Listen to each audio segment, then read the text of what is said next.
Let's talk about Sam Darnold and the Minnesota Vikings. It seems like Sam Darnold is finally hitting his redemption arc in the NFL with the Minnesota Vikings. This is a quarterback that got drafted by the New York Jets in the same draft class with Josh Rosen, Josh Allen, and Lamar Jackson and Baker Mayfield. It seems like a lifetime ago, but it was just a couple of years ago. Also with Saquon Barkley as well. And when he got drafted to the Jets, immediately they put this kid into a terrible situation. He had Adam Gase as his head coach. They brought in a washed-up Le'Veon Bell. The wide receivers were not the best. The offensive line play was terrible. And we all get the meme when he said he was seeing ghosts when he went against the Patriots. Well, they shipped Sam Darnold off to the Carolina Panthers. Now, this was a quarterback that didn't play much football early on. He did play some snaps at USC, but I'm talking about high school level. He was a former linebacker. But if you put Sam Darnold into good situations, he can go out there, he can win you football games, as you can see right now with the Minnesota Vikings. But they trade him to the Carolina Panthers. First couple of games go well. Christian McCaffrey gets injured. The offensive line goes to hell. Everything unravels. And that was a bad situation with the Carolina Panthers as well. But Sam Darnold always shows some good. Right after that stint ended, he became the backup quarterback with the San Francisco 49ers. And now he's a starter with the Minnesota Vikings. In the first two games, he looks very good. I think that Sam Darnold can fill in for the next couple of years while JJ is sitting on the bench and he's still developing. And by the way, JJ is still recovering from that torn meniscus. He's not going to play at all this entire season. He's going to miss his entire season. He may not even play next season either if Sam Darnold can continue to head in the right trajectory. 4 passing touchdowns to just 2 interceptions in the last 2 games. Granted, this is a short sample size, but he went against the San Francisco 49ers. He had a deep bomb play to Justin Jefferson. Not many quarterbacks in the NFL can make those type of throws. The talent has always been there with Sam Darnold. It was just the turnovers that got him into trouble. That was it. When he's taking care of the football and he's laser focused and he's locked in, he's a very good quarterback to have. I put him into the same conversation with guys like Geno Smith and Baker Mayfield. They just got put into bad situations early on, but the talent was always there. He's never had the chance to go out there and play with elite weapons like Jordan Addison, Justin Jefferson, who is one of the best wide receivers in the game. And he is doing this without TJ Hockenson still. TJ Hockenson is going to miss the next couple of weeks as he is still recovering from that torn ACL that he suffered last season. This was the best situation for him. He has a head coach that knows how to call plays, and Kevin O'Connell, he comes from the Sean McVay tree. So he knows how to coach up a quarterback like Sam Darnold, a guy that has a rocket arm, very good athleticism, and is insanely accurate with the deep throws. Now, I will say this about Sam Darnold. We're going to start to see how he can really play against elite level competition when this team has to go against the Detroit Lions and the Green Bay Packers. And also the Chicago Bears as well, because they have a tough defense. I'm not saying that Sam Darnold's going to lead this team to the NFL playoffs and they're going to go out there and make a deep Super Bowl push. But this team, they're not any pushovers. That's one thing that I will say. Over the last couple of years, Kirk Cousins was a very good quarterback, but he cost a lot of money. Kevin O'Connell went out there and said, hey, we could pay Kirk Cousins, but he's not going to be a long-term guy. He is now with the Atlanta Falcons. Why do I bring up Kirk Cousins? They paid him so much at that time. It was hard to go out there and pay other guys to bring in some help, especially on the defensive end. And then they also went out there and they moved on from Dalvin Cook. Last season, they could not run the football. They bring in Aaron Jones and they make some moves with the offensive line. They have a consistent run game in the last 2 games against the New York Giants and against the San Francisco 49ers. You could say that Sam Darnold went against the 49ers defense. He knows what to expect because he was the backup. He went against those guys in scrimmages. He went against those guys in practice. You could say that, but he made a lot of good throws against a team that just made the NFL Super Bowl a year ago, last season, against the Kansas City Chiefs. Don't sleep on Sam Darnold. But now they can play complementary football. You're making teams respect the run game, and it opens up everything.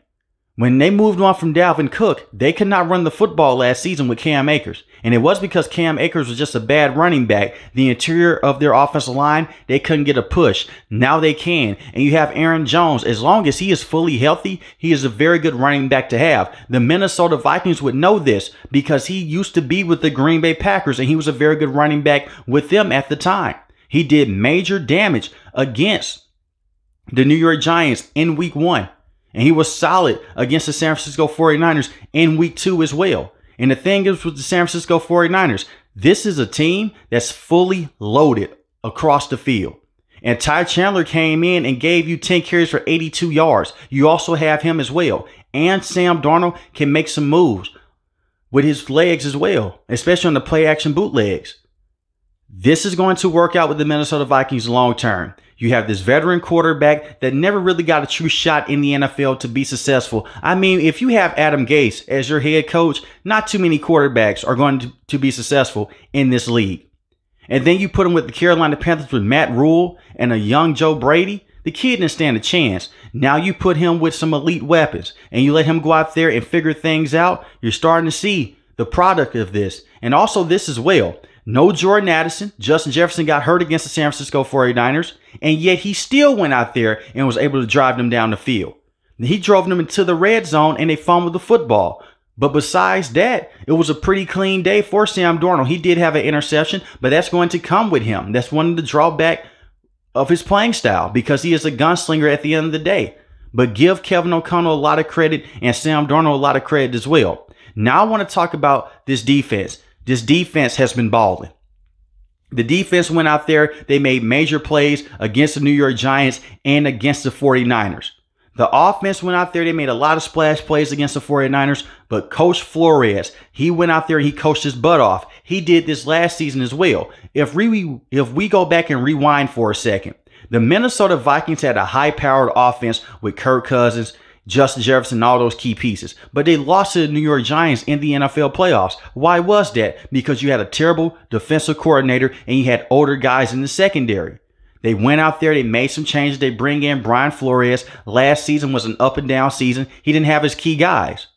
So this previous offseason, they go out there and they go into the first round. Not only did they get J.J. McCarthy, they also went out there and they got Dallas Turner as well, a very good pass rusher from Alabama. He did get injured against the San Francisco 49ers, but he's expected to be okay moving forward. You also went out there and you bring in Stephon Gilmore, a good veteran corner. Everywhere he has been the #1 cornerback for that team. Even dating back to the Buffalo Bills. With the Patriots, he was rated as one of the best cornerbacks in the NFL at that time. With the Dallas Cowboys, a very good cornerback. Deron Bland got all the pick sixes, but he was holding his own. And this is a guy that comes over. He knows the system. He's a very good man-to-man corner. He still has that elite level speed, especially on the top end. He can take away the #1 wide receiver for most teams in the NFL. So he can hold his own in the back end. You have Byron Murphy as well. Last season was a solid cornerback. You have Cameron Bynum, who was a very good safety to have, especially in the tackle game. Harrison Smith is getting older, but the man is aging like fine wine. He's going out there and he's still playing like how he played in his 20s. He's a very good safety to have as well, especially against the run, and he can get you some interceptions here and there. And you don't worry about the defensive pressure with Brian Flores. Even back to when he was the head coach with the Miami Dolphins, he can scheme up some pressure. They lost to Neil Hunter, but they went out there and they got Jonathan Grenard. The Houston Texans take their best pass rusher. They go out there and say, you know what, we'll just take him from you. We'll just bring him in. And he fits the system to a T. Just like Andrew Van Ginkel. He was drafted by Brian Flores and the Miami Dolphins. He comes over, knows his system. Look what he did in week 1 against Daniel Jones. Recognized the screenplay, takes it to the house for 6. The defense is starting to play very well. And Brian Flores is one of the best defensive-minded coaches in the NFL as well. Don't let the Miami Dolphins head coaching stint fool you. As a head coach, it didn't work out. But that's different from when you're a defensive coordinator. This guy can coach his butt off on the defensive end, and he's found a home with the Minnesota Vikings. As long as Sam Darnold can go out there, take care of the football, he can take those big, deep shots to Justin Jefferson and TJ Hockenson when he comes back, and Jordan Addison. If they can stay fully healthy, they're going to be amazing. And I want to see a full season of Justin Jefferson and Jordan Addison together. That could be the best wide receiving duo in the NFL. I know that we have Jamar Chase and T. Higgins. When both those guys are on the field, it's special to see. But Jordan Addison can hit his head on the goalpost on any play. Justin Jefferson can do the same thing. We're talking about route technicians here. And we're talking about Justin Jefferson going across your face on some play action crossers. With this big arm that Sam Darnold has, it's going to be hard to defeat this team. And I want to say this as well. Jordan Love is going to miss the next couple of weeks as he's dealing with the MCL injury. So right now is the best chance for the Minnesota Vikings to go out there, get up in this division. The Detroit Lions, they're showing some major flaws right now. They just lost against the Tampa Bay Buccaneers. But these are two very good wins back-to-back with Sam Darnold. He can tone down on the interceptions, run the football just a little bit more with Ty Chandler and Aaron Jones. But that's the biggest surprise to me. It's not even Sam Darnold going out there and doing his thing. You guys can go back and listen to the video. It's the run game. It's the fact that this run game has been consistent so far. And the fact that Kevin O'Connell has been able to stick with the run game and be patient with it. Because we know underneath that Sean McVay tree, they love to run the football to set up play-action bootlegs. And the next thing you know, they're using motion. And you have guys going deep down the field. And you have your tight end eating up space at the bottom. That's the best system right now. I'm just happy to see Sam Darnold in the situation to where he can flourish. I understand it's only 2 games. But what they did against the San Francisco 49ers is nothing to ignore.